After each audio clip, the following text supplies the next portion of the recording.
नमस्कार। यो बहसमा म यहाँहरूलाई हार्दिक स्वागत गर्दछु। जीवराम भण्डारी। आज यहाँहरू सामान्य उपस्थित हुनुहुन्छ बुद्धिनारायण श्रेष्ठ। उहाँ सीमाविद हुनुहुन्छ। उहाँसँग आज म समग्रमा नेपाल र भारत बीचको सीमाको विषयलाई केन्द्रमा राखेर कुराकानी गर्नेछु। भारतीय मन्त्री राजनाथ सिंहले हिजो दिल्लीबाट दार्चुलादेखि लिपुलेक हुँदै मानसरोवरसम्म अर्थात् तिब्बत प्रवेश गर्ने सडकको दिल्लीबाट भिडियो कन्फरेन्स मार्फत उद्घाटन गरे। लिपुलेक त्रिदेशीय हो, अर्थात् नेपाल, चीन र भारत बीचको यो त्रिदेशीय बिन्दु हो। नेपाल सरकारको तर्फबाट पनि त्यो कुराको दाबी गरिएको छ। तर भारतले एकतर्फी रूपमा हिजो सडक सञ्जालको उद्घाटन गरे पश्चात अब नेपाल सरकारको भूमिका के, नेपाली जनले कसरी बुझ्ने? कालापानी, लिम्पियाधुरा र लिपुलेक लामो समयदेखि एउटा विवादको रूपमा यसकारण भारतले आफ्नो दाबी गरिरहेको छ। तर त्यो इतिहास विभिन्न प्रमाणहरूले भन्छ त्यो नेपालको भूमि हो। सन् 2015 को मे 15 मा भारतका प्रधानमन्त्री नरेन्द्र मोदी र चीनका प्रधानमन्त्री बीच तत्कालीन सम्झौता द्विपक्षीय भयो लिपुलेक बाइपास रोड अर्थात् खोल्ने सम्बन्धमा। तत्पश्चात नेपाललाई किन यसरी हेपियो भने एक ढङ्गको एउटा प्रश्नको रूपमा पनि उठि नै रह्यो। फलत यो विषय एउटा विवादको विषय रह्यो र अहिले फेरि त्यसलाई भारतले थप अर्को ढङ्गले भिडियो कन्फरेन्स मार्फत त्यो सडक उद्घाटन गरेसँगै यावत विषयलाई केन्द्रमा राखेर अब नेपालले निर्वाह गर्नुपर्ने भूमिका, चीनसँग के भनिनुपर्ने हो, चीन सरकारको भूमिका अनि हाम्रो परराष्ट्र मन्त्रालय अनि दिल्ली स्थित नेपाली दूतावासले निर्वाह गर्नुपर्ने भूमिकासहित विविध विषयमा कुराकानी गर्नेछु। सर्वप्रथम म उहाँलाई स्वागत गर्छु। स्वागत छ यहाँलाई। धन्यवाद छ। अब यो प्रारम्भ नै बडा दुःखद, हाम्रो एकपछि अर्को सीमा क्षेत्र अतिक्रमण भयो। कालापानी, लिम्पियाधुरा, लिपुलेक कमसेकम एउटा विवादको रूपमा छ भनिदा भोलिका दिनमा त त्यो फिर्ता होला भन्ने काहीँ न काहीँ मनमा मन शान्ति भन्छ त्यो हुन्थ्यो। तर हिजो भारतीय गृहमन्त्री राजनाथ सिंहले भिडियो कन्फरेन्स मार्फत लिपुलेक हुँदै चीन जाने, मानसरोवर जाने सडक सञ्जालको उद्घाटन गरे। यो विषयलाई नि अब यसै एउटा तपाईँ सीमाविद, त्यो भूमि जसरी भारतले गरिरहेको छ, हामी हाम्रो हो भनिरहेका छौँ, यो के हो? यो वास्तवमा यसलाई कसरी बुझ्ने? मैले यहीँबाट सुरु गरेँ अनि यससँग जोडिएका अरू विषय क्रमशः उठान गर्छु, कृपया। हो, हिजो भारतीय मन्त्रीले उद्घाटन गरे पिथौरागढ नजिकको घटियागढबाट लिपुलेकसम्म जाने 80 किलोमिटर लामो चाहिँ सडकको हिजो भिडियो कन्फरेन्सद्वारा चाहिँ उद्घाटन गरे। उद्घाटन गर्दाखेरि भारतीय सेना प्रमुख पनि रहेका छन् र सुरक्षा प्रमुख पनि साथै रहेका छन् अघि। र अब यसरी उद्घाटन गर्दाखेरि भारतीय मन्त्रीले के भने भनेदेखि अब दिल्लीबाट लिपुलेक पुग्न 2 दिनमै पुग्ने भयो, जबकि पहिले 8 दिन लाग्थ्यो। र अब भारतीय तीर्थयात्रीहरू मानस सरोवर जानको निमित्त पनि एकदम छोटो रूपमा पुग्ने भयो। त्यस कारणले गर्दा अर्को महत्त्वपूर्ण कुरा के भन्यो भनेदेखि चाहिँ अब चीनको लाइन अफ कन्ट्रोलमा भारतीय सेनाहरू पुर्याउनलाई सुगम भएको छ, यसले नजिक तुल्याएको छ पनि भने। यी कुराहरू भनेको परिप्रेक्ष्यमा किन यो कोरोना भाइरस सङ्क्रमण भएकै बेलामा भारतमा 1000 भन्दा बढ्ता मान्छे मरिसके कि अब नेपालमा पनि सङ्क्रमण फैलिराखेको छ, 101 जनालाई पुगिसक्यो भने यस्तो बेलामा, यही बेलामा किन भारतले यो लिपुलेकसम्मको सडकको भाग चाहिँ उसले उद्घाटन गर्यो? यो लिपुलेक त सम्पूर्ण रूपमा नेपालको सम्प्रभुता रहेको हो। लिपुलेक, कालापानी, लिम्पियाधुरासम्मको 372 वर्ग किलोमिटर भूभाग, 372 वर्ग किलोमिटर भूभाग भारतले ओगटेको छ। सन् 1962 को नोभेम्बरमा चाहिँ भारत र चीनको बिचमा सीमा युद्ध भयो। सीमा युद्ध भएर भारतको हार भएपछि अनि भारतले यो भूभाग ओगटेको छ। यो सामरिक दृष्टिकोणले महत्त्वपूर्ण त्यो बेलामा थियो र ओगट्यो र त्यसरी ओगटिरहेको भूभागमा नेपालले भन्छ यो नेपालको सम्प्रभुता भएको भारतले ओगटेको भन्छ। भारतको भनाइ के छ भने डिस्प्युटेड एरिया भन्छ। ल डिस्प्युटेड विवादित क्षेत्रै भए तापनि त विवादित क्षेत्र भनेको अन्तर्राष्ट्रिय परिपाटी अभ्यास अनुसार त विवादित क्षेत्रमा यस्ता निर्माणको कामहरू केही गर्न पाइँदैन नि त। जबसम्म त्यो विवादित क्षेत्रको समस्या हल हुँदैन, समाधान हुँदैन, तबसम्म केही गर्न नहुनेमा चाहिँ भारतले एकातिर भारतले विवादित भन्छ, अर्कोतर्फ अन्तर्राष्ट्रिय अभ्यास परिपाटीलाई उल्लङ्घन गरेर सडक पनि बनाएको छ। एकतर्फी बनाइदियो, एकतर्फी बनायो। नेपाललाई थाहा भएन। हेर्नुहोस् अब यो सडक बनाउने काम चाहिँ अप्रिलको 27 तारिखमा सम्पन्न भएको रहेछ। अहिले मेको आज 9 तारिख भयो होइन। उद्घाटन गरेपछि मात्रै थाहा भयो। अब जबकि यो चाहिँ सन् 2015मा नै बनाउन सुरु गरिरहेको रहेछ। हेर्नुहोस् अब 15मा बनाउँदाखेरि पनि चीनको तर्फबाट पनि नकारात्मक कुरो नभएका हुनाले गर्दाखेरि भारतले यसरी चाहिँ सडक बनाइराखेको रहेछ। हेर्नुहोस् अब दुई विषय मैले यहाँलाई अलिकति त्यो अन्यत्र मोड्न चाहेँ। चीन हाम्रो छिमेकी देश र मित्र राष्ट्र पनि हो।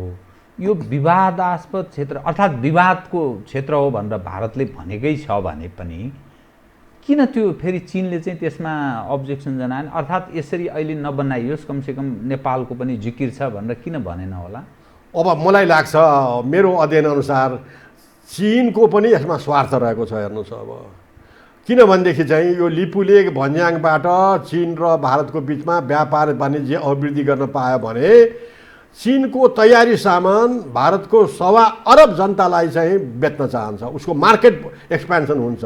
त्यसकारणले चीनको पनि स्वार्थ रहेको छ र यही स्वार्थका कारणले गर्दाखेरि नै तपाईँले भन्नुभयो नि सन् 2015को मे 15 को दिनमा चाहिँ ती दुई देशले नेपाललाई पत्तै नदिकन, नेपाललाई चाहिँ थाहै नदिकन व्यापार वाणिज्य चाहिँ अभिवृद्धि गर्ने भनेर सम्झौता पनि गरे। हेर्नुहोस् अब त्यस कारणले गर्दाखेरि यस्ता कुराहरू बराबर भएर आइरहेका छ। त्यसपछि पनि अब सन् 2019 को नोभेम्बर 2 तारिखको दिनमा भारतले नयाँ पोलिटिकल म्याप अफ इन्डिया प्रकाशित गर्यो। त्यो प्रकाशित गर्दाखेरि नेपालको लिपुलेक, कालापानी, लिम्पियाधुरा खर्लप्प भारतीय सीमाभित्र पारेर चाहिँ अब प्रकाशित गरेछ। 372 वर्ग किलोमिटर 372 वर्ग किलोमिटर भूभाग अघि।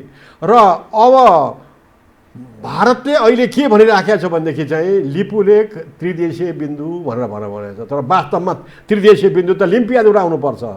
लिपुलेकमा नेपाल, चीन र भारतको सीमा जुट्दैन।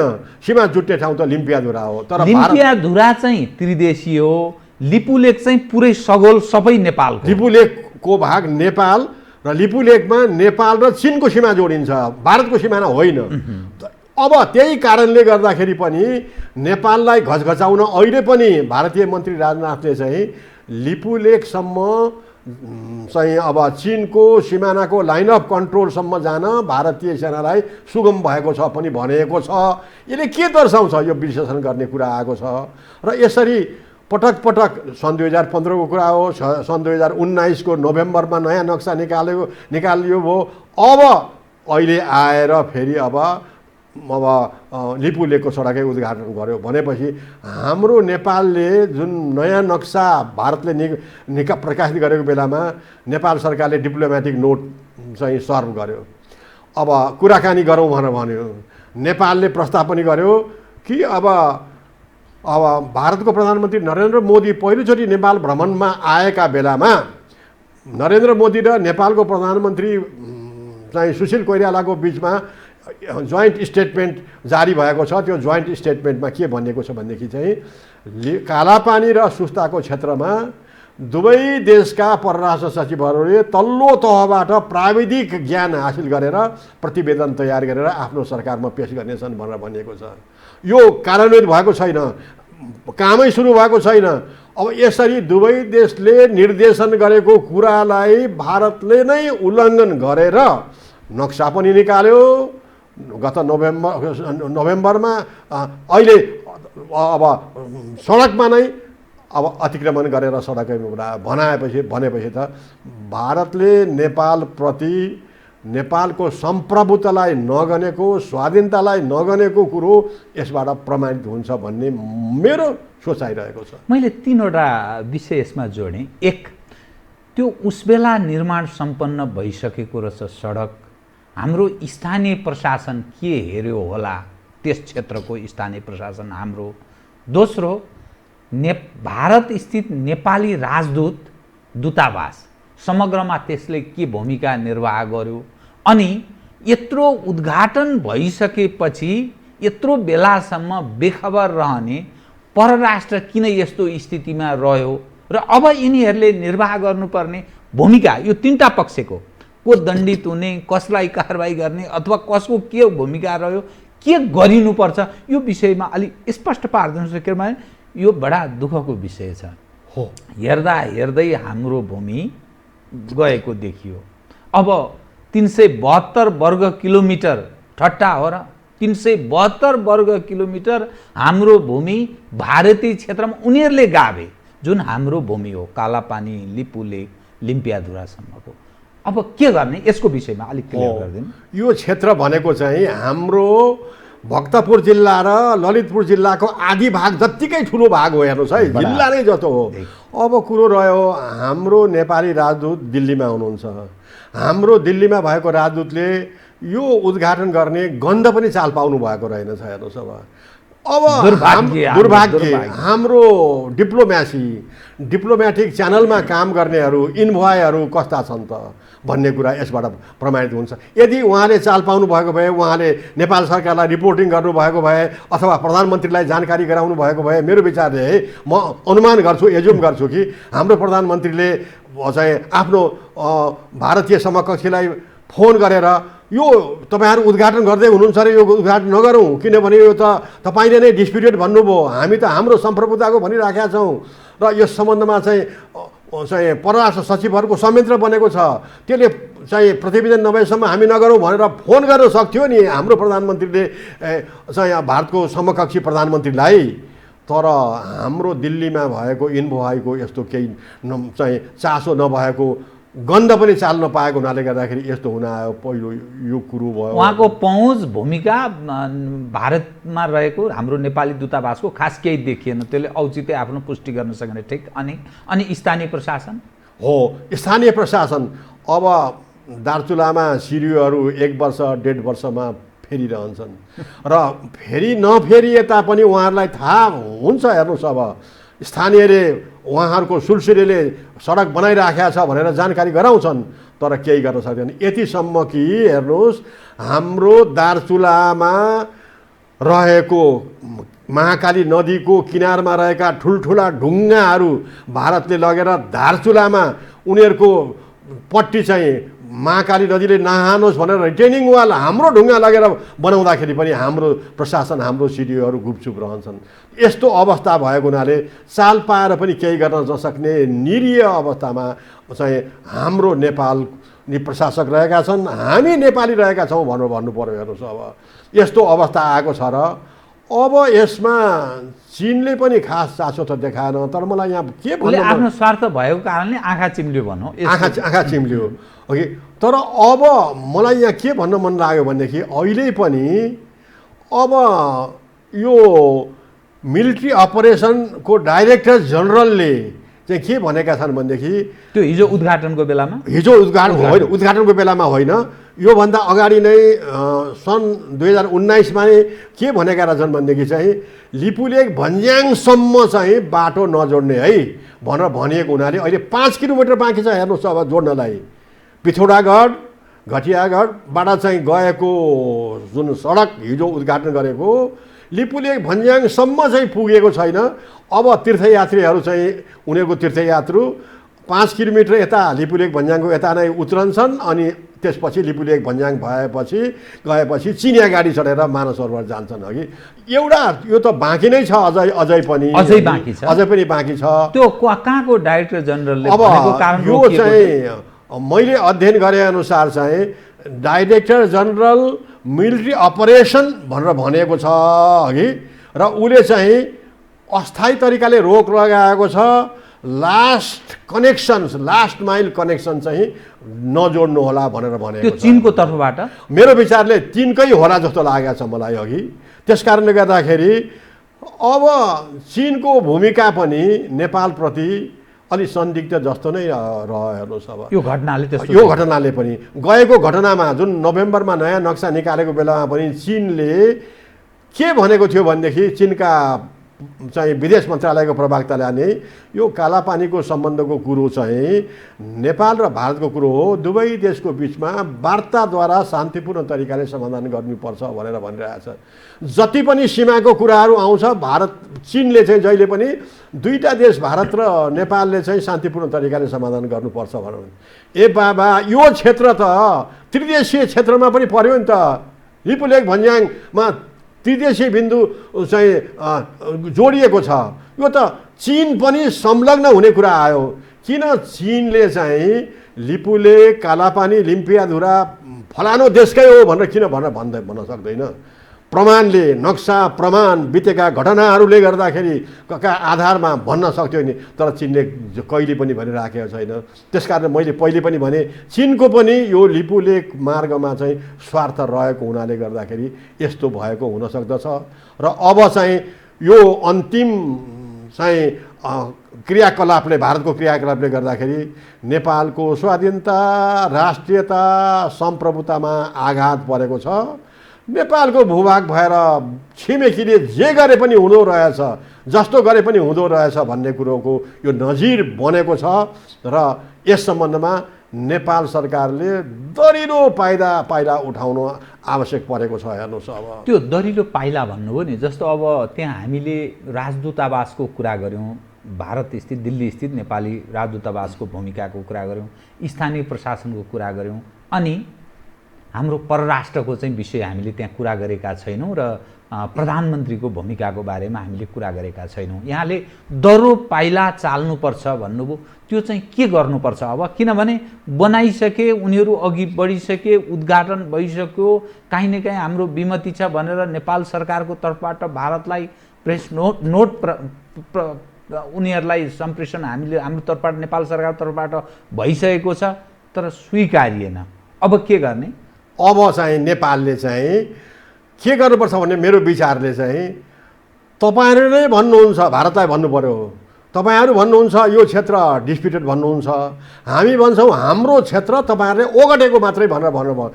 तपाईँहरूले नै डिस्प्युटेड भनेपछि त अन्तर्राष्ट्रिय मान्यता, परिपाटी, अब जिनेभा कन्भेन्सन इत्यादि अनुसार त जुन डिस्प्युटेड एरिया छ, डिस्प्युटेड एरियामा एकतर्फी तरिकाले केही पनि गर्नु हुँदैन भनेर भन्ने मान्यता छ भने तपाईँहरूले यो मान्यताको विपरीत, मान्यतालाई उल्लङ्घन गर्नुभएको हुनाले गर्दाखेरि तुरुन्त यो कामलाई चाहिँ रोक्नुहोस्। किनभनेदेखि यो म किन भनिरहेको छु भनेदेखि भारतको विदेश मन्त्रालयले यात्रुहरू, मानव सरोवर जाने यात्रुहरूलाई दरखास्त दिन आह्वान गरिसक्यो। हेर्नुहोस् अब आउँदो 8 जुनदेखि लिएर चाहिँ 1 महिनाको निमित्त तीर्थयात्रीहरूलाई लैजाइनेछ भनेर उनीहरूले अनलाइन आह्वान गरिसक्यो र यसको निमित्त 1,80,000 रुपियाँ तिर्नुपर्नेछ यात्रुहरूले भनेर पनि आह्वान गरिसकेको छ। भने नेपाल सरकारले अब यो सबै कुराहरू बन्द गर्नुहोला र दुई देशको बिचमा कुराकानी गरेर अन्तर्राष्ट्रिय अभ्यास, परिपाटी जे छ त्यो अनुसार कुराकानी गर्नु पर्यो भनेर भन्नु पर्यो। र अर्को नेपाल सरकारले के भन्नु पर्यो भनेदेखि परराष्ट्र सचिवको संयन्त्र रहेकोमा त्यो संयन्त्रले काम थाल्दा नथाल्दै, उनीले प्रतिवेदन दिँदा नदिँदै यसरी एकतर्फी तरिकाले अब यो तपाईँहरूले नै डिस्प्युटेड भन्नुभएको क्षेत्रमा काम गर्न चाहिँ सरासर उल्लङ्घन भएको हुनाले गर्दाखेरि यसलाई चाहिँ केही लागेन भने दुईटा देशको बिचमा कुराकानीमा केही गरेन भने हामीले अन्तर्राष्ट्रिय संस्था पनि आह्वान गर्नको निमित्त नेपाल विवश हुनेछ भनेर यो एउटा धम्कीपूर्ण तरिकाको एउटा चाहिँ अब स्टेटमेन्ट पनि दिनुपर्ने हुन्छ भनेर मलाई लाग्दछ। र सबभन्दा ठुलो कुरो चाहिँ आजकै दिनमा चाहिँ काठमाडौँ स्थित भारतीय राजदूतावासमा रहेका भारतीय राजदूतलाई बोलाएर यसबारेमा के हो स्पष्ट बताउनु होला भन्ने कुरो स्पष्टीकरण चाहिँ अब माग्नुपर्छ। र अनि उहाँ भारतीय राजदूत मार्फतै एउटा डिप्लोमेटिक नोट तत्कालको निमित्त चाहिँ सर्भ गर्नुपर्छ। मलाई लाग्दछ हाम्रो प्रधानमन्त्री केपी शर्मा ओलीले चाहनुभयो भने आजकै बिहानमा तत्कालै पनि भारतीय प्रधानमन्त्री नरेन्द्र मोदीसँग डाइरेक्ट कुराकानी गर्न सक्नुहुन्छ। उहाँमा यो ह्याउ छ कि छैन हेरौँ। तर यो त हिजै भइसकेको चिज हिजै हुनु पर्थ्यो, अहिलेसम्म केही भएको छैन भने त यो हाम्रो राज्य संयन्त्र सरकारी संयन्त्र के सबै यो धमिरा लागेको मकिएको स्थिति हो कि के हो? यो वास्तवमा हाम्रो संयन्त्र जागरुक भएन। जसले जे चाल पाउँछन् उनीहरूले त्यत्तिकै आफैसँग पचाएर राख्छन्, अरूलाई भन्दैनन्। हेर्नुहोस्, अब जब भारतले काम फत्ते गरेर चाहिँ कुराकानीको विस्फोट भइसक्छ त्यसपछि मात्रै जानकारी हुन्छ। हामी भनौँ नागरिक समाजमा बसेका मान्छे पनि हामी अध्ययन पनि गर्दैछौँ। हामीले त उजागर गर्ने हो, बेला बेलामा भन्ने हो। मैले पनि बेला बेलामा भनेर आइराखेको छु कि अब गुन्जीबाट भारत सरकारले डोजर लगाएर चाहिँ अगाडि लिपुलेकसम्मको बाटो बनाउँदैछ भनेर मैले 1.5 वर्ष अगाडि नै लेख पनि लेखेको छु, सञ्चार माध्यममा बोलेको पनि छु। किनभने मैले चाहिँ गुगल म्याप हेरेर त्यहाँ गुगलको प्रत्यक्ष हेर्दाखेरि चाहिँ त्यहाँ डोजर जस्ता निर्माणका सामग्रीहरू धेरै थुप्रिआएको देख्यो गुन्जीमा। र अब गुन्जीसम्म चाहिँ 2 लेनको बाटो बनिसकेको थियो 1.5 वर्ष अगाडि नै। भने अब त 1.5 वर्षको दौरानमा उनीहरूले चाहिँ अर्को 1 लेनको बाटो पुर्याइसके लिपुलेक भन्ज्याङसम्म। हामीले नागरिक समाजमा बस्ने मान्छेले त हामीले कुरा आफ्नो अध्ययनले देखेको भएको र जानेको कुरो उजागर गर्ने हो र सरकारले यसो गर्नुपर्छ भन्ने हो। तर गर्नुपर्ने त सरकारले नै हो। किनभने सीमा भनेको 2 सरकार प्रमुखको कुरा हो, 2 देशको कुरा हो। अन्तिममा नागरिक समाजले जे जस्तो भने तापनि कुराहरू राम्रो नराम्रो उठाए तापनि त्यसमा कुराकानी गर्ने त सरकारले नै हो नि अन्तिममा। त्यसकारण सरकारले नै यो कुराकानी गर्नुपर्छ। म यो कुरा किन गरिरहेको छु भनेदेखि चाहिँ 11 वर्ष जति अगाडि नेपालको 9 वाम समूहले चाहिँ संयुक्त राष्ट्रसङ्घको महासचिव कोफी अन्नानलाई पत्र लेख्यो। 9 वाम समूहले, अमिक शेरचन पनि त्यहाँ सही गर्नेवाला हुनुहुन्छ एकजना। त्यस बेलामा हिरण्यलाल श्रेष्ठ पनि पार्टीमा हुनुहुन्थ्यो, उहाँले पनि सही गर्नुभएको थियो कि त्यो पत्र कोफी अन्नान कहाँ गयो। कोफी अन्नानले जवाफ के दियो भने हो यो कालापानीको क्षेत्र विवादित क्षेत्र भनेर संयुक्त राष्ट्रसङ्घलाई राम्रोसँग ज्ञान छ। तर तपाईँहरू राजनीतिक पार्टीले भनेर हुँदैन। तपाईँको सरकार नेपाल सरकारले संयुक्त राष्ट्रसङ्घमा आह्वान गर्छ भने संयुक्त राष्ट्रसङ्घले यो सम्बन्धमा पहल गर्न जागरुक छ, पहल गर्न चाहन्छ भनेर भनिएको हेर्नुहोस्। अब त्यस कारणले गर्दाखेरि यसबाट के देखियो भने सरकारै जानुपर्ने हुन्छ, सरकारले कम्मर कस्नुपर्ने हुन्छ। अहिले पनि यो मामिलामा पनि मेरो विचारले हाम्रो सरकार संयुक्त राष्ट्रसङ्घमा गयो भने संयुक्त राष्ट्रसङ्घले जरुर पनि पहल गर्छ भन्ने लाग्दछ। तर हाम्रो सरकार कतिसम्म दह्रो छ, हाम्रो सरकारको खुट्टा कस्तो दह्रो छ, कतिको दह्रो छ भन्ने कुरा अब नेपाली जनताले अब हेर्नेछन्। सन् 2015 देखि अहिलेसम्मको 3टा घटना, लिपुलेक, कालापानी, लिम्पियाधुराका 3टा घटनाक्रमबाट सरकारको खुट्टाको पहिचान नेपाली जनताले अब चाहिँ गर्नेछन्। यो तेस्रो घटनाको कारणमा चाहिँ अब मानिलिनुहोस्, एउटा हाम्रो पूर्वतिर भनिन्छ नि, कसैलाई सक्दिन कान्छो भाइलाई एकै फन्को राख्दिन।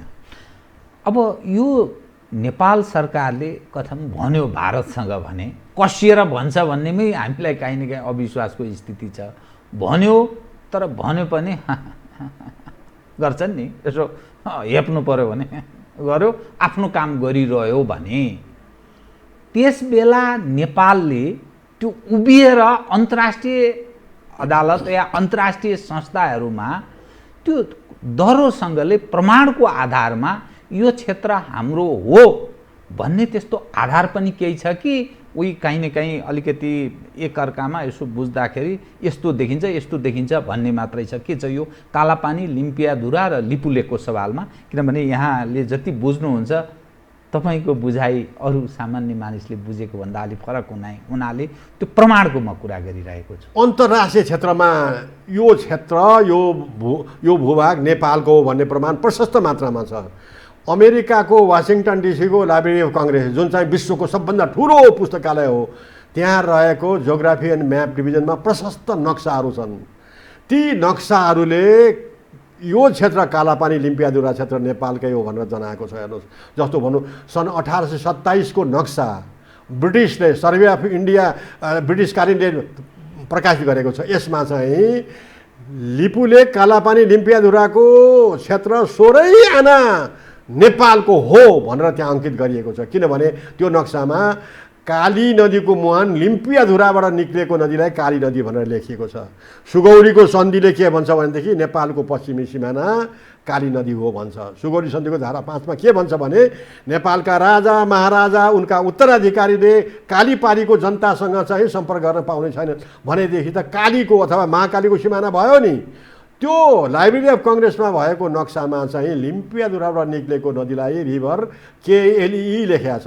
यस्तै गरेर सन् कालीको उद्गम स्थल चाहिँ लिम्पियाधुरा लिम्पियाधुरालाई कालीको उद्गम स्थल मानेर त्योलाई सीमा नदी मान्ने बित्तिकै त अब कालापानी मात्रै होइन, नाभि, कुटी, गुन्जी, कालापानी, नाभिडाङदेखि लिएर चाहिँ लिपुलेक भन्ज्याङसम्मको सबै भाग चाहिँ नेपालको ठहर छ। प्रमाणै त्यही भयो। प्रमाणै त्यही हो। त्यहाँ मात्रै होइन, अब बेलायतको म्युजियम ब्रिटिस म्युजियम लाइब्रेरीमा पनि यस्ता नक्साहरू प्रशस्त छ।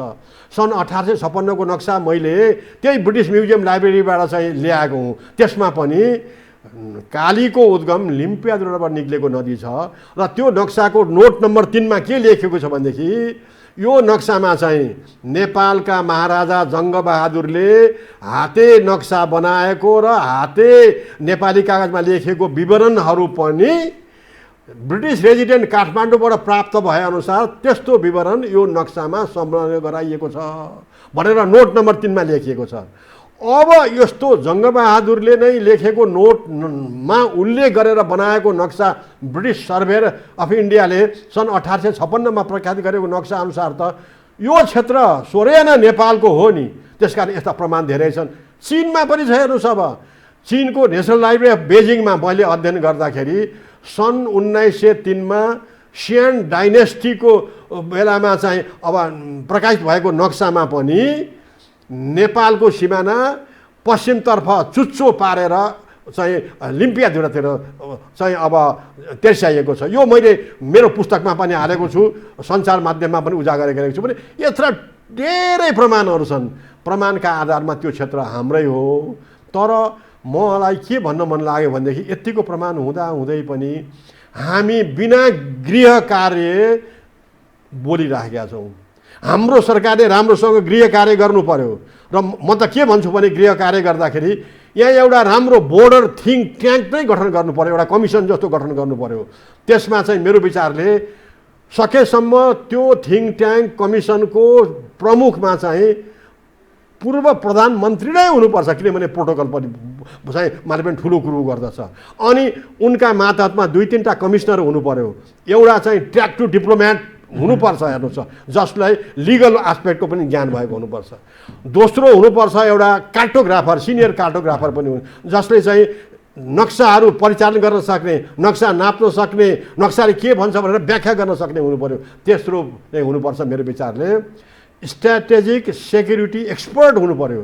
यो चाहिँ सुरक्षासँग पनि गाँसिएको हुनाले गर्दाखेरि यो कालापानी लिपुलेक लिम्पियाधुरा कति सुरक्षासँग संवेदनशीलता छ भनेर त्यो एनालाइसिस गर्ने सुरक्षाविद पनि रहनुपर्छ र यी यस्ता माध्यमबाट राम्रो गृह कार्य गरेर एउटा नेसनल डकुमेन्ट बनाउनुपर्छ। नेसनल डकुमेन्ट बनाउँदाखेरि हेर्नुहोस्, अब फ्याक्ट्स एन्ड फिगर्समा आधारित हुनुपर्छ त्यो नेसनल डकुमेन्ट। नक्सा र पुरानो ऐतिहासिक दस्तावेजमा आधारित हुनुपर्छ।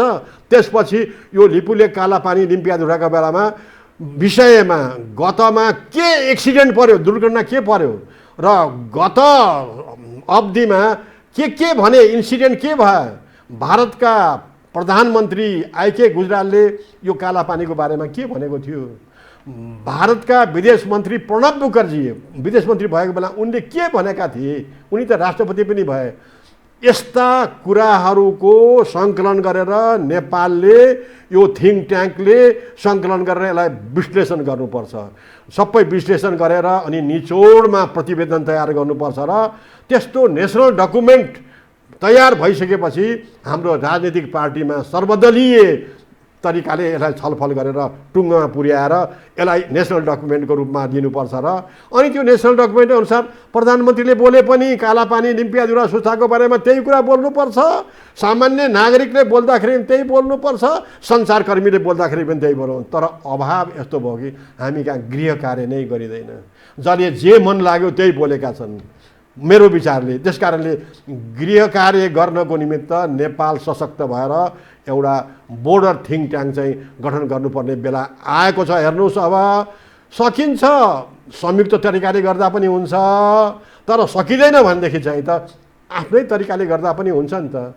प्रबुद्ध व्यक्ति समूहको इपिजीको चाहिँ समिति गठन भयो, प्रतिवेदन तयार भए संयुक्त तरिकाले। त्यसको के भयो कार्यान्वयन कार्यान्वयन भएको छैन, काम समेत भएन। किन कार्यान्वयन भएन? आउनु पर्यो नि कुरो यो त। यहाँ त मलाई लाग्छ किन कार्यान्वयन भएन भनेदेखि चाहिँ त्यो इपिजीको 5औं बैठकमा भारतका तर्फका सदस्य प्रोफेसर बीसी उप्रेतीले एउटा प्रस्ताव राखेका थिए। के राखेका थिए भनेदेखि उनले भनेका थिए भारत र नेपालको बीचको खुला सीमालाई धेरै अवांछित तत्त्वले चाहिँ दुरुपयोग गरेका छन् र सुरक्षा पनि खतरा पैदा भएको छ दुवै देशलाई। त्यसकारणले भारत र नेपालको बीचको सिमानालाई चाहिँ 70 ठाउँमा नाका खोलेर त्यो 70 ठाउँबाट मात्रै आवागमन गर्न हुनुपर्छ र त्यहाँ परिचय पत्र देखाएर जाने आउने व्यवस्था हुनुपर्छ भनेर प्रस्ताव राखेका थिए। नेपालले पनि समर्थन गरेर नेपालले पनि वीरगञ्ज, काकडभित्ता र नेपालगञ्जमा गएर त्यहाँका जनताको नाम चाहिँ अभिमत बुझेको थियो। बुझ्दाखेरि ती जनताले पनि, सीमावर्ती जनताले पनि, दुवै क्षेत्रका जनताले के भने यो सीमा खुला भएको हुनाले एकातर्फबाट अर्कोतर्फ चोरी सिकारी आउने, लुटपाट गर्ने, विध्वंसकारीहरू खेल्ने भएको हुनाले सीमालाई नियमन गर्ने भने हामी पनि सुख शान्तिसँग बस्न चाहन्छौँ भनेर नेपालका सीमावर्ती जनताले पनि भनेका थिए। र त्यही कुराको प्रतिवेदन, त्यही बुदाहरू प्रतिवेदनमा परेको होला इपिजीको प्रतिवेदनमा, र अहिले चाहिँ भारतले नबुझेको होला जस्तो मेरो मोटो दिमागले ठान्दछ। यद्यपि त्यो प्रतिवेदन बाहिर आएको छैन। हेर्नुहोस्, अब त्यस कारणले गर्दाखेरि प्रतिवेदन तयार गर्ने भए संयुक्त नभए हाम्रै आफ्नो तरिकाले पनि चाहिँ गर्नुपर्छ। र मलाई यहाँ सम्झना आयो, भारतमा प्रधानमन्त्री सिंह हुँदाखेरि उनले के VP सिंह कि doctor Singh doctor Singh doctor Singh हुँदाखेरि उनले के भनेको थिए भने 1950 को सन्धिको बारेमा उनले के भनेको थियो भनेदेखि 1950 को सन्धिको बारेमा नेपाल के चाहन्छ? सन्धि खारेज गर्न चाहन्छ कि अब संशोधन गर्न चाहन्छ कि नेपालले राम्रो गृह कार्य गरेर आओस्, भारत वार्ता गर्न तयार छ भनेको छ। गृह कार्य भनेको छ है। हेर्नुहोस्, अब प्रधानमन्त्रीको स्तरबाट डाक्टर सिंहले नेपालले राम्रो गृह कार्य गरेर आओस्, नेपालमा कुनै पनि मुद्दामा, कुनै पनि मामलामा, कुनै पनि विषयमा गृह कार्य हुँदैन। हेर्नुहोस्, अब जसलाई जे पदाधिकारीहरू मध्येमा जसलाई जे मन लाग्छ उसले त्यही गर्छन् अघि। त्यसकारणले गर्दाखेरि गृह कार्यको अभाव छ। गृह कार्य गरेर एउटा नेसनल डकुमेन्ट बनाउन सकियो भने वर्तमान प्रधानमन्त्रीले पनि त्यही बोल्नुहुन्छ, आउने प्रधानमन्त्रीले पनि त्यही बोल्छन्, परराष्ट्र मन्त्रीले पनि त्यही बोल्छ। अनि भारतलाई पर्छ ओहो नेपाली जनताको त एकमुख रहेछ कालापानी लिपियाधुरा लिपुलेको बारेमा भन्ने कुरा त मेसेज त जान्छ नि त। त्यसकारण गृह कार्यको अभाव नै ठुलो कुरो हो। अब हाम्रो सरकार चेत्नुपर्छ र तत्काल यस सम्बन्धमा होमवर्क गर्न सुरु गर्नै पर्छ। र त्यो होमवर्क गर्दाखेरि त्यो थिङ्क ट्याङ्कवालाले दन्ते कथा लेखे जस्तो लेख्ने होइन। हेर्नुहोस्, अब तथ्याङ्कमा नै आधारित हुनुपर्छ, घटनाक्रममा दुर्घटनामा हुनुपर्छ। दुर्घटना किन भयो त कालापानीको बारेमा म के भन्छु भनेदेखि सन् 1962 को नोभेम्बरमा चाहिँ भारत र चीनको बिचमा घमासान सीमा युद्ध भयो। भारतको चाहिँ फौज हट्दै आयो। त्यो बेलामा भारतीय सञ्चारकर्मीले पण्डित जवाहरलाल नेहरू प्रधानमन्त्रीलाई प्रश्न गरेका थिए कि हाम्रो भारतीय फौजको अवस्था के छ भन्दा जवाहरलाल नेहरूले के जवाफ दिएका थिए भनेदेखि भारतीय फौज बहादुरी के साथ पीछे हट रहे। हेर्नुहोस्, अब यो घटनाक्रमलाई चाहिँ विश्लेषण गर्नु पर्यो। किन त्यसो भनेर भनियो त अघि विश्लेषण गर्नु पर्यो। चीनको धारणा के हो? यो त्रिदेशीय बिन्दुमा रहेको छ तापनि चीनले किन यसरी राम्रोसँग मुख खोल्दैन? मौनता किन भयो? हाम्रो थिङ्क ट्याङ्कले यो जम्मै कुराहरू लिएर आएर विश्लेषण गरेर यो मितिमा यस्तो भनियो। आइके गुजरालले काठमाडौँ भ्रमण गर्दाखेरि यो मितिमा यस्तो भन्नुभएको थियो कालापानीको बारेमा, यो के भनिएको विश्लेषण गरेर अनि त्यसलाई निचोड निकालेर नेपालको अब अन्तर्राष्ट्रिय मान्यता अनुसार, अन्तर्राष्ट्रिय सन्धि अनुसार, सुगौली सन्धि अनुसार अब हाम्रो पहल यस्तो हुनु पर्यो भनेर डकुमेन्ट तयार गर्नुपर्छ। यो डकुमेन्ट तयार गर्न कालापानी डिपुलेको बारेमा ढिलो भइसकेको छ। त्यस कारणले गर्दाखेरि बराबर घटना भइराखेको छ। हेर्नुहोस्, तपाईँले नै उल्लेख गर्नुभयो सन् 2015 को मे 15 को कुरो हो। त्यसपछि आएर नयाँ नक्सा निकाल्यो 2 नोभेम्बर 2019 को कुरो। अब आएर 8 मे 2020 को कुरा आयो। अब यसरी गृह कार्य नगर्ने र हाम्रो डकुमेन्ट तयार नहुने र नेपाल सुदृढ नहुने हो भने अब अर्को घटना हुन बेर छैन। मलाई यहाँ कुरा जोड्न मन लाग्यो। कृपया कुरा जोड्न मन लाग्यो। अर्को घटना भने के अर्को घटना? दोक्लमको काण्ड, दोक्लम घटना। हेर्नुहोस्, भुटानको सीमामा रहेको दोक्लम क्षेत्रमा चीनले सीमावर्ती क्षेत्रमा सडक बनाउँदै गर्दाखेरि भारतीय फौजहरू त्यहाँ गएर अनि चीनको फौजसँग चीनको प्यारामिलिट्रीसँग चाहिँ कुम जोडाजोड, अब कुइनले हिर्काहिर्क भयो, धक्कम धक्का भयो। तर अब चाहिँ खुट्टा र हात चाहिँ उपयोग गरिएन अघि। अब सीमावर्ती क्षेत्रमा थोरै क्षेत्रमा सडक बनाउँदाखेरि भारत त्यस्तो सेन्सिटिभ भएर दुवै देशका सैनिकहरूको बिचमा चाहिँ कुम धक्काधक्की पर्नेमा भारतले अहिले नेपालको सम्प्रभुता भएको जमिनमा सडकै लाँदाखेरि चाहिँ भारत त्यतिकै नकचरो भएर चाहिँ बसिरहेको सम्बन्धमा नेपालले हेर्नुपर्ने हो नि त। किनभने म फेरि दोहोऱ्याउँछु, भारतले नै हाम्रो सम्प्रभुता भएको कालापानी क्षेत्र डिस्प्युटेड भनेको छ भनेपछि त अन्तर्राष्ट्रिय परिपाटी अनुसार पनि भारतले यो मान्यतालाई उल्लङ्घन गरेको हुनाले गर्दाखेरि सक्त प्रतिरोध गरेर यस सम्बन्धमा अरू कारबाही नबढाउनु होला भनेर तत्काल चाहिँ अब नेपालले कदम चाल्नुपर्छ र यस सम्बन्धमा कुराकानी गर्न माथिल्लो तहबाट चाहिँ कुराकानी गर्नलाई चाहिँ पहल गर्नुपर्छ। मलाई फेरि एउटा अर्को कुरा जोड्न आयो। जुन बेलामा 2 नोभेम्बरमा नयाँ नक्सा निकालेको बेलामा हाम्रो प्रधानमन्त्री केपी शर्मा ओलीले पूर्व प्रधानमन्त्री माधव कुमार नेपाललाई तपाईँ नेपालको स्पेसल डिप्लोमेटिक इन्भोय भनेर चाहिँ भारतमा कुराकानी गर्न जानुहोस् भनेर चाहिँ कुराकानी गर्नलाई अब प्रधानमन्त्री माधव नेपाललाई भन्नुभएको थियो प्रधानमन्त्रीले। माधव नेपालले पनि आफ्नो निवासमा आफ्नो क्षेत्रमा प्रबुद्ध व्यक्तिहरू जम्मा गरेर अब कसरी कुराकानी गर्नु पर्ला त भनेर चाहिँ सल्लाह मशवरा पनि लिएका थिए होइन। त्यस कारणले गर्दाखेरि तर अब त्यो कुरो चाहिँ भारतलाई पचेन, भारतले स्वीकार गरेन। पूर्व विशेष दूतको रूपमा उहाँलाई ग्रहणै गरेन। किन गणना गरिएन अब यहाँ विश्लेषण कुरा गर्न आउँछ। यदि कालापानी डिपुलेक लिम्पियाधुराको क्षेत्रमा भारतको चाहिँ दढिलो पकड र पुष्ट्याइ छ भने भएकोदेखि उसले ल कुरा गर्ने आउनुहोस् भनेर त भन्थ्यो होला नि। तर उसले कुराकानी गर्न आउनुहोस् भनेर उसको धरातल कमजोर रह्यो। किनभने प्रमाण कमजोर छ, प्रमाणै छैन उसँग, खालि नक्सा मात्रै बनाइरहेको छ, जबरजस्ती बनाएर। जब अर्को कुरा पनि म भनौँ, हेर्नुहोस् अब ब्रिटिसहरूले भारत छोड्ने बेलामा एउटा नक्सा बनाएको रहेछ। मैले यो पटक लाइब्रेरी अफ कङ्ग्रेसमा गएर भेट्टाएँ अघि। यो तपाईँसँग अहिले पनि छ? अहिले पनि छ, म उजागर गर्दैछु।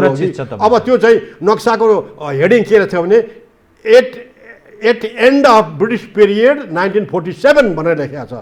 1947 मा भारतले के अरे ब्रिटिसले भारत छोड्नुभन्दा पहिलेबाट बनाएको नक्सामा पनि त्यो नक्सामा नेपालको पश्चिमी सिमाना चोसो पारेर लिम्पियाधुरातिर देखाएको छ। हेर्नुहोस् अब त्यो नक्सा अर्थात् चराको चुच्चो जस्तो निकालेको छ भने वर्तमान भारतले के भनिरहेको छ भने हामीले नेपालको सिमानाको बारेमा केही गरेका छैनौँ, ब्रिटिसको विरासत बोकेर आएका छौँ भनेर भनिरहेको छ। केही हामीले तलमाथि गरेका छैनौँ भनेर भनिरहेको छ। हेर्नुहोस् अब अघि तर त्यो ब्रिटिसको विरासत बोकेको भारतले चाहिँ सन् 1947 मा अङ्ग्रेजले भारत छोड्ने बेलामा बनाएर गएको नक्सा चाहिँ उसले विरासतको रूपमा लिएको छैन। अवसर पर्यो कुनै डकुमेन्टलाई विरासतको रूपमा भन्छ, अवसर परेन भने त्यो डकुमेन्ट हामी मान्दैनौँ भनेर भन्छ अघि। त्यस कारणले गर्दाखेरि हाम्रो कमजोर पक्षलाई चाहिँ भारतले जहिले पनि समातेर त्यसैमा खेलेर नेपाललाई तल पार्न हेप्न खोजिएको, तल दबाउन खोजिएको। बडा राम्रो तपाईँले चिन्ता पनि जाहेर गर्नुभयो, प्रमाणको आधारमा पनि विषयलाई उठान गरिदिनु भयो। सरकारले के भूमिका निर्वाह गर्ने, संयुक्त राष्ट्रसङ्घमा जान सकिने र आवश्यक पर्दा अन्य संस्थाहरूमा पनि हामी प्रवेश गर्न सक्छौँ, तर त्यो सरकारकै तर्फबाट पहल हुनुपर्छ। यहाँले बडा जायज विषयलाई उठान गर्नुभयो। म सम्झाउँछु यहाँलाई, केही समय पूर्व प्रधानमन्त्री एउटा सर्वदलीय बैठक आह्वान गर्नुभयो। त्यो सर्वदलीय बैठकमा सबै दलबीच एकमत के थियो भने कालापानी, लिपुलेक र लिम्पियाधुरा नेपालको हो भन्ने दाबी गरिएको थियो।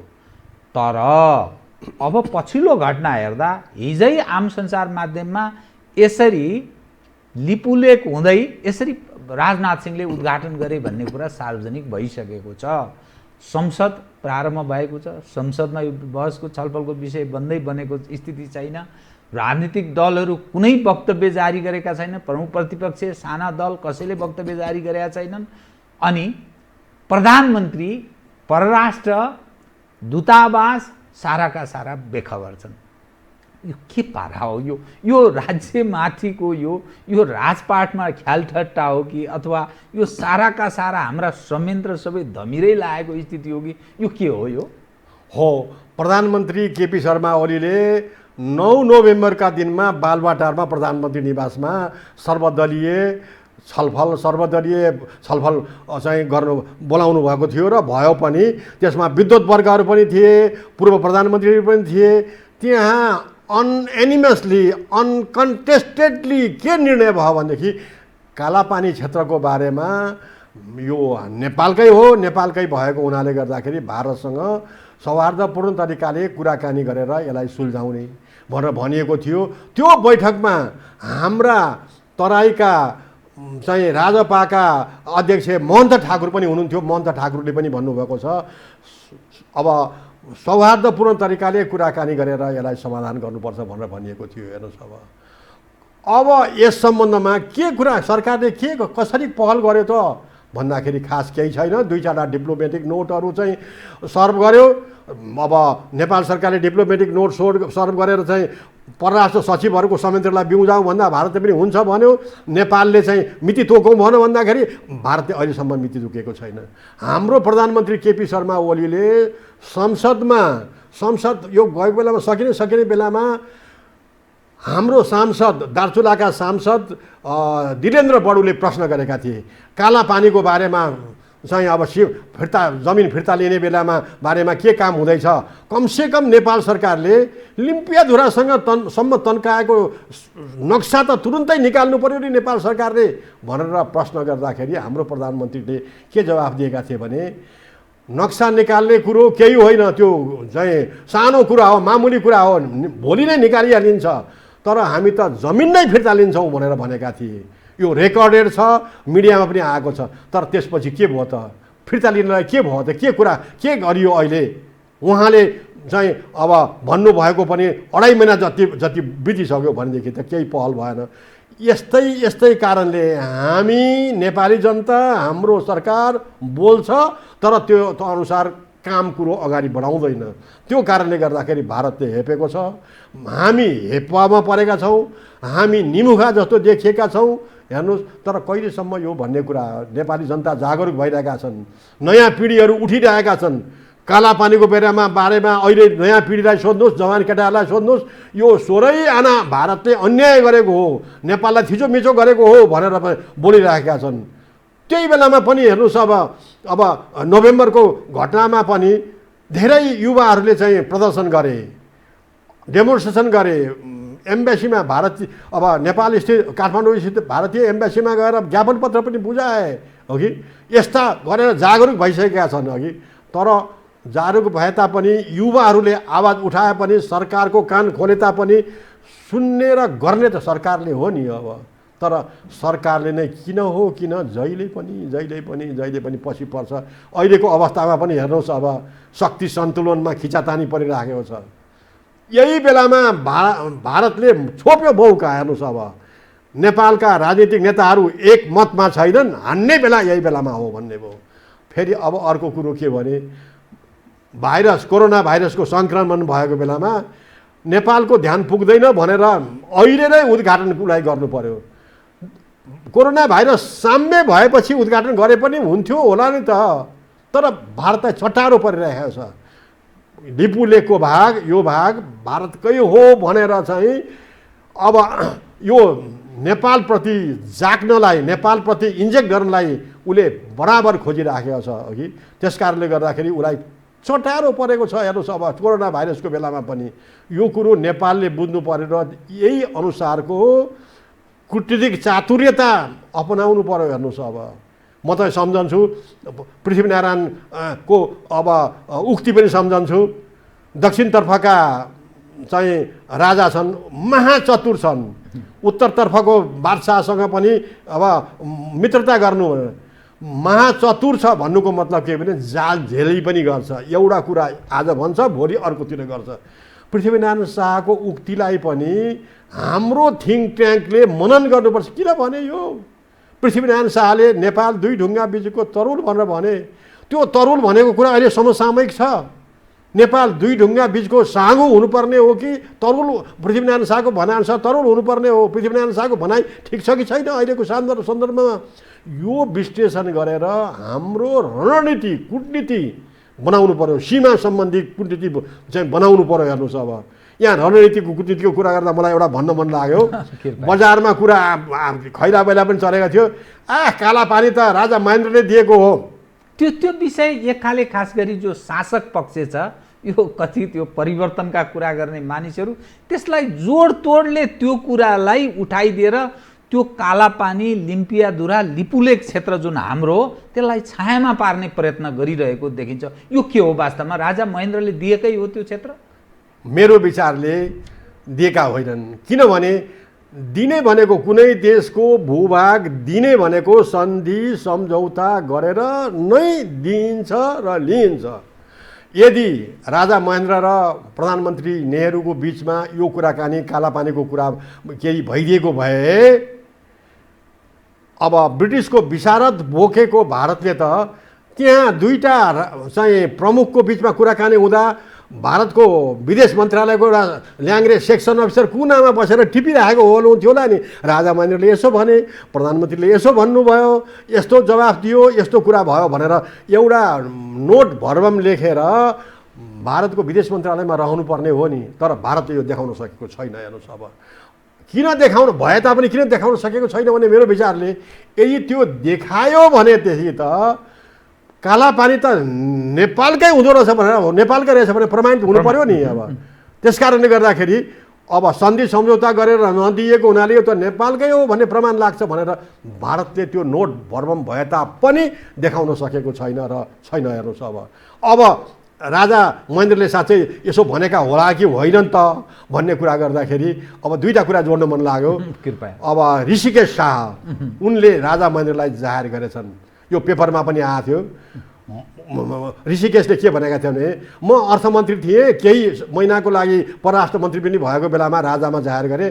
सरकार अब कालापानी क्षेत्रमा त भारतीय फौज आएर ओठेर बसेको छ, हाम्रो भूमि मिचियो भनेर भन्दाखेरि राजा महेन्द्रले भने कि अब भारतलाई धेरै चिराइसके, बसोस् मोराहरू भनेर चाहिँ ऋषिकेश शाहले भने। त्यसको 3 हप्तापछि अनि पूर्व परराष्ट्र मन्त्रीको हैसियत शैलेन्द्र कुमारले के भने भनेदेखि राजा महेन्द्रले यसो भनेका होइनन्, अब ऋषिकेश शाहको कुरो बकम फुसे कुरो हो। राजा महेन्द्र जस्तो राष्ट्रवादी नेता जसले कोदारी राजमार्ग बनाए, पूर्व पश्चिम राजमार्ग बनाए र नेपाली रुपियाँ मात्रै नेपालभित्र चल्ने र भारतीय मुद्रा चाहिँ सठै गरेर चलाउने भन्ने कुरो यस्तो राष्ट्रवादी नेताले भनेका होइनन् भनेर यो चाहिँ प्रतिकार आएको थियो कि। त्यस कारणले गर्दाखेरि मलाई पनि लाग्छ, मलाई चाहिँ अहिले के भन्नु म विश्लेषण गर्न मन लाग्यो भने त्यो बेलामा चाहिँ भारत र चीनको सीमा युद्ध भइराखेको थियो। हेर्नुहोस् अब अघि सीमा युद्ध भइराखेको बेलामा नेपालले प्याट्ट एउटा कुरो भन्यो भनेदेखि चाहिँ अब नेपाल भारततर्फ लागेको अथवा चीनतर्फ लागेको देखिन्छ भनेर नेपाल चाहिँ अथवा राजा महेन्द्र चुप लागेर बसेका हुन् कि? मलाई मेरो विश्लेषणले त्यस्तो लाग्यो। म गलत पनि हुन सक्छु हो कि त्यो बेलामा कूटनीतिमा त्यस्तो पनि हुन सक्छ किनभनेदेखि कहिलेकाहीँ त्यो बेलामा सन्तुलनको नाममा। पञ्चायती व्यवस्थामा पनि नेपालको परराष्ट्र चाहिँ अब नन एलाइन फरेन पोलिसी थियो अरे, कसैलाई पनि नचिडाउने, छिमेकीले नचिडाउने भन्ने थियो। त्यस कारणले गर्दाखेरि चाहिँ अब यसरी नबोलेका हुन् कि भन्ने जस्तो लाग्दछ। र अर्को कुरो भनौँ हुनसक्छ अब भर्खर पञ्चायती व्यवस्था लागू भएको भारतले त्यसमा केही दबाब डाल्छ कि भनेर पनि अब राजा महेन्द्रले त्यो बेलामा खास चासो राखेर नबोलेको चाहिँ हुनसक्छ जस्तो चाहिँ मलाई मौनता प्रदर्शन भएको हुनसक्छ। म अब कार्यक्रमको ठिक अन्त्यमा आएँ, 2 मिनटमा सकिदिनु होला। जस्तो कालापानी क्षेत्रको कालापानी, लिम्पियाधुरा, लिपुलेक क्षेत्र एउटा यो हाम्रो सार्वभौम भूमि अतिक्रमणको शिकार भएको छ। नेपाल सरकारले दरो खुट्टा टेक्नुपर्छ। यदि सरकारले टेकेन भने नेपाली जनले देखाउने विषय फेरि अर्को खालको भूमिका हुनसक्छ। उचित कदम नचालेको खण्डमा त्यो छँदैछ। कालापानी बाहेक नेपालको अरू क्षेत्रमा भारतले कतिसम्म अतिक्रमण गरेको छ? कालापानी क्षेत्र 372 वर्ग किलोमिटर भयो र नेपालको अन्य ठाउँमा गरेर 71 ठाउँमा 606 वर्ग किलोमिटर भूभाग हाम्रो चाहिँ अतिक्रमण, वाद विवाद, तेरो मेरो अनि क्रस होल्डिङ अकुपेसन भएको छ। 606 वर्ग किलोमिटर भूभाग, 606 वर्ग किलोमिटर 71 स्थानमा अतिक्रमण भएको छ। यसमध्ये सबभन्दा ठुलो 372 वर्ग किलोमिटर कालापानी क्षेत्रको भयो। दोस्रो ठुलो हाम्रो नवलपरासीको सुस्ता क्षेत्र, एकै चक्ला 145 वर्ग किलोमिटर भूभागमा भारतले अतिक्रमण गरेर भारतीय जनताहरूले चाहिँ भोगचलन गरेर आएका छन्।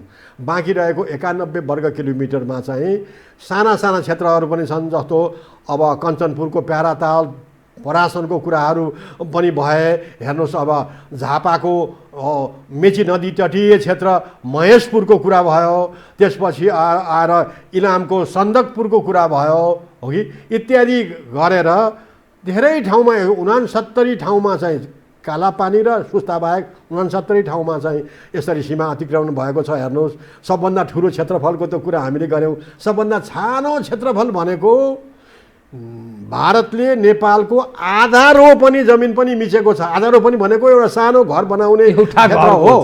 नेपालको इलाम जिल्लाको पशुपति नगरपालिकाको फाटक भन्ने ठाउँमा जहाँ भारतीय कस्टम अफिस छ, त्यो कस्टम अफिस अगाडिको चाहिँ नेपालको आधा रोपनी जमिन मिचेको छ। हेर्नुहोस् भनेपछि त हेर्नुहोस् के भारतलाई नेपालभन्दा क्षेत्रफलमा 22 दोबर ठुलो भारत छ, के त्यत्रो ठुलो भारतलाई नेपालको आधा रोपनी जमिन नपुगेको होला? हेर्नुहोस् यसबाट के कुरा आउँछ भनेदेखि नेपाललाई आफ्नो पकडमा राखिराख्न, आफ्नै छत्रछायामा राख्न, आफ्नो अम्ब्रेलामा राख्न उता 372 वर्ग किलोमिटर, उता 10 बिघा, उता 15 बिघा, उता आधा रोपनी मिचिएपछि त नेपाल त तबाह हुन्छ। यता पनि मिचिएको छ, उता पनि मिचिएको छ। अनि भारतले आफ्नो छत्रछायामा राख्न सजिलो होस् भनेर यसरी मिचिराखेको छ। र यो मिच्ने क्रम हुँदाहुँदै अब त लिपुलेकको सडक बनाएर नै नेपालको सम्प्रभुता, स्वाधीनता, सार्वभौमिकतामा चाहिँ दखल पारेको छ। अब यही कुरो भारतको यस्तो क्रियाकलाप नरोकिने भयो भने आउँदो मितिमा, आउँदो समयमा के हुन्छ थाहा छैन। मलाई लाग्छ नेपालको नक्सा ग्लोबमा भएको विश्व मानचित्रमा नै नेपालको नक्साको भूभाग समेटिएर साँगुरो हुन गएर एक दिन कालान्तरमा नेपालको अस्तित्व नै लोप हुन बेर छैन। यसै गरी यही प्रक्रिया, यही क्रिया बढ्दै यो रफ्तार बढ्दै गयो भने नेपालको अस्तित्व नै एक दिन मटियामेट हुन पनि बेर लाग्दैन भन्ने मेरो मोटो बुझाइ छ। बडा राम्रो सन्देश दिनुभयो यहाँले, प्रमाणको आधारमा बोल्नुभयो। कति जननिर्वाचित सरकार जसले आफूलाई देशभक्तको दाबी गरेको छ, झन्नै 2/3 बहुमत यसलाई प्राप्त छ। राज्यका सबै खाले संयन्त्र छन्, सीमासँग हेर्ने संयन्त्र पनि छ, नापी विभाग पनि छ, परराष्ट्र छ, राजदूतहरू छन्, विभिन्न संयन्त्रहरू छ, सुरक्षासँग सम्बन्धित संयन्त्र छन्। यी यावत जो संयन्त्र छ यी के किम कर्तव्य विमूढ यस्तो दुःखद अवस्थामा जुन नेपाल प्रवेश गरेको छ र नेपाली जन ठुलो हेर्ने अहिलेसम्म वक्तव्य केही आएको छैन, कुनै दलको आएको छैन, परराष्ट्रको आएको छैन। देखा जाएगा। भन्छ नि अन्तिममा केही भएन भने जनताले देखाउँछन्। कार्यक्रममा आइदिनु भयो, केही विषयमा अरू उठान गर्न चाहन्थे, बहुत बहुत धन्यवाद छ। यहाँले सुसूचित गराइदिनु भयो आम नेपाली जनलाई नेपाल कुन अवस्थामा छ, नेपाल सरकारको भूमिकाबारे, अनि भोलि फेरि चुनावका बेलामा गएर फेरि भोट चाहिँ राष्ट्रवादको नाममा बटुल्ने हर्सुर्ने यावत विषय जसरी यहाँले सार्वजनिक गरिदिनु, बहुत धन्यवाद। फेरि यो हो टेलिभिजनले पनि मलाई मौका दिनुभयो, बोलाउनु भयो, यसको निमित्त म धेरै आभारी रहेको छु। आदरणीय दर्शकवृन्द, उहाँ हुनुहुन्थ्यो बुद्धिनारायण श्रेष्ठ, सीमाविद, कालापानी, लिम्पियाधुरा, लिपुलेख सहित नेपालका कति क्षेत्रमा सीमा अतिक्रमण भएको छ, नेपाल सरकारले निर्वाह गर्नुपर्ने भूमिका, नेपाली नागरिक कसरी जागरुक हुनुपर्छ, नेपाली जनलाई सन्देश प्रवाह गर्ने प्रयत्न गर्नुभयो। म लगायत मेरो सम्पूर्ण युनिटलाई कार्यक्रमबाट बिदा दिनुहोस्, तर यो टेलिभिजन हेर्दै रहनुहोला। नमस्कार।